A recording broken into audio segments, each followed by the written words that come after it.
Breaking news, the Hamas leader is dead, according to pretty much all mainstream media outlets now.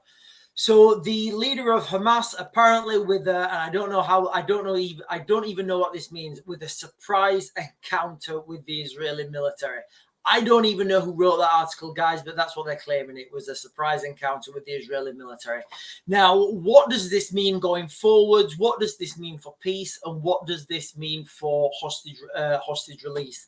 Well, I can tell you pretty quickly, nothing. Doesn't mean anything. Nothing's going to change. The fighting's going to continue, although you will get these mainstream media weirdos who do articles because they get told to say things. They will be saying things like, this gives peace a chance, or this gives us chance to negotiate for the hostages. Guys, there will be a lot of rhetoric come about in the next couple of days about peace talks and how, Hamas want to come to the peace table. Look what's happening on the ground. You will still have Israeli troops fighting with Hamas in that region. You're still going to have tanks rolling. You're still going to have airstrikes. You're still going to have bombs dropping and, people expiring on both sides. It's not going to change anything. Why? Excuse me.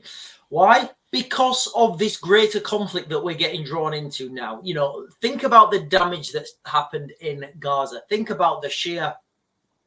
And guys, let's not forget that this all started because of the 7th of October attack.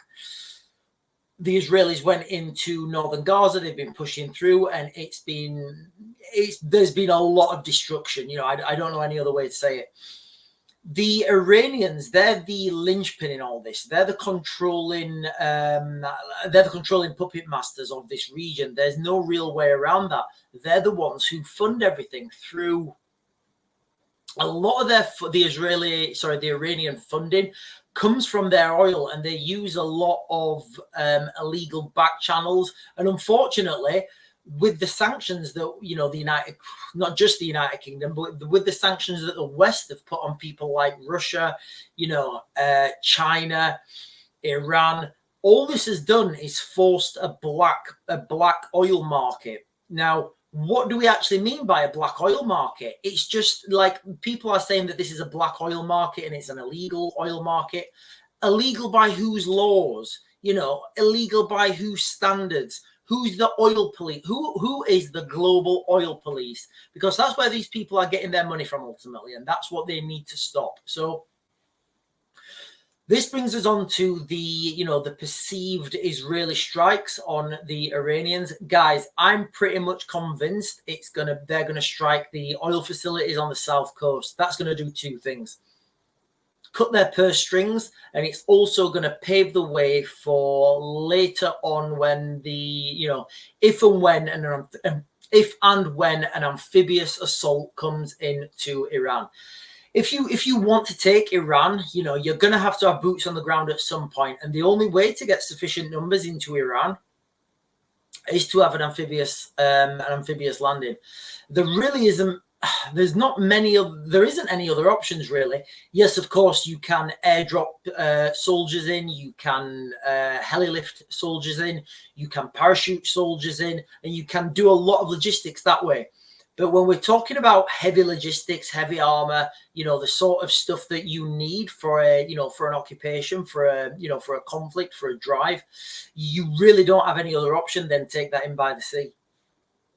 So that's why I think that the Israelis are going to strike some targets on the south coast that would be predominantly on their oil facilities, their oil not producing, what's the word I'm looking for? Processing, in their oil processing plants. And that's going to kind of be a litmus test on the Iranian defense. Guys, the situation is just going from bad to worse out there in the Middle East at the moment.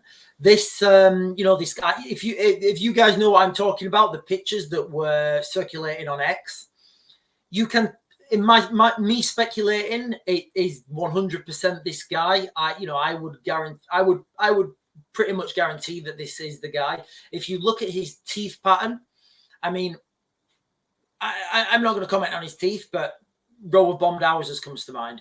But you can literally, he's got the same teeth. The body that they're claiming is this guy, and there's a picture of him smiling when he's all well and good and standing up and stuff. His teeth pattern are exactly the same. So I don't see how any way it can not be him. Again, I'm sure there's some people saying it's a deep state fake, and they got a fake person and they filed his teeth down to the exact. I don't know about that. Maybe I don't know. But how's this going to change things on a wider scale? It's not really going to change anything, because the Israelis are still going to be pushing. They're going to keep pushing in Gaza, saying, right, okay, we're happy to come to the negotiating table as soon as you give us our hostages back. Guess what? They're not going to get those hostages back. Why? Well, why do you think? Kind of a gruesome reason why they're not going to get those hostages back. But that's what the Israelis are going to do. And guys, it's very difficult to, how do I put this? The way the Israelis have dealt with this, the Western world wouldn't deal with these things like that. They wouldn't get support internally. We've got, there's too many, what's the word? There's too much oversight in the West for this to happen. But the Israelis are doing what they see fit to protect Israelis. Now, I think it could have been handled a lot better. But you can't. The Israelis are at war, and remember, let's not forget what happened to the Israelis on the 7th of October. They're trying to make sure that never happens again. And peace by there's a motto in the military: it's peace by superior firepower, which is clearly the motto that the Israelis are using. They're going in hard to make sure that Hamas don't ever want to try another attack like this. If we go back and we understand the deeper meaning for all this sort of crazy stuff. Now, I think it was on, let me think, guys, because I wasn't going to talk about this. I was just going to talk about the oil and leave it there, but I do think it's relevant. The situation so Iran funds a lot of these proxies and a lot of these militant groups. What Israel was trying to do was open up a trade route through Saudi Arabia, through Jordan, into Israel, and then to the Mediterranean. This would have been a land route, and this route would have circumvented anyone having to go through the Strait of Hormuz. What you could have done is you could literally truck things through to Europe. Now, that would have cut the purse strings of Iran. Again, these things, you don't just click your fingers and make these things happen. These things will have been spoken about. These things will have been negotiated. And these things will have been happening for months, potentially even years.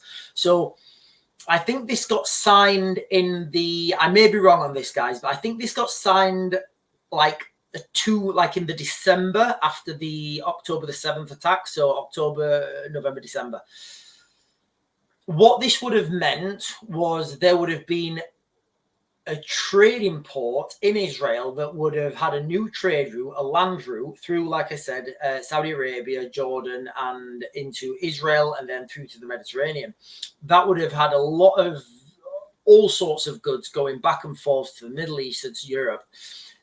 This would have cut the purse strings from Iran, but more importantly, in this context, when you're thinking about why the 7th of October attacks happened, this would have undoubtedly brought finances into Gaza. Why?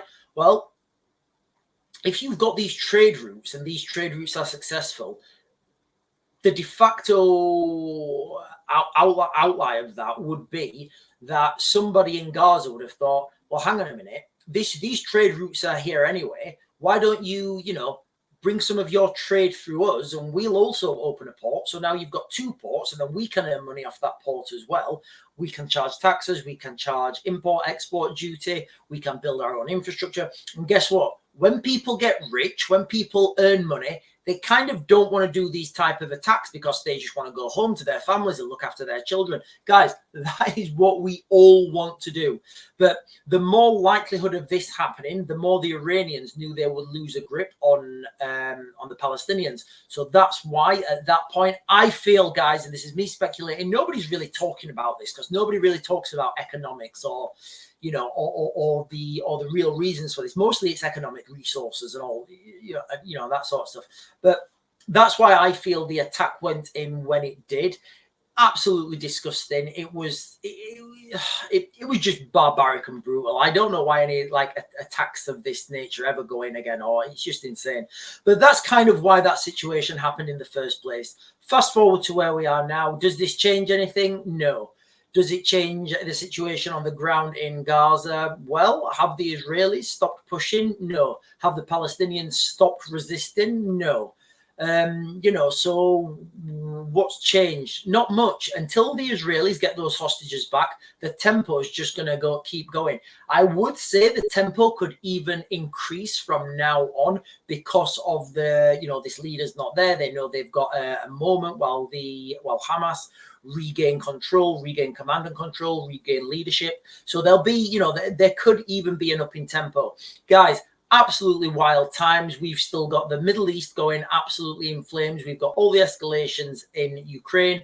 We've got North Korea attacking South Korea. Guys, lots of mainstream media are coming out now and saying that we're already in World War III. I've said it's. I'm gonna throw my hat in. I'm gonna say the start date was the 1st of October.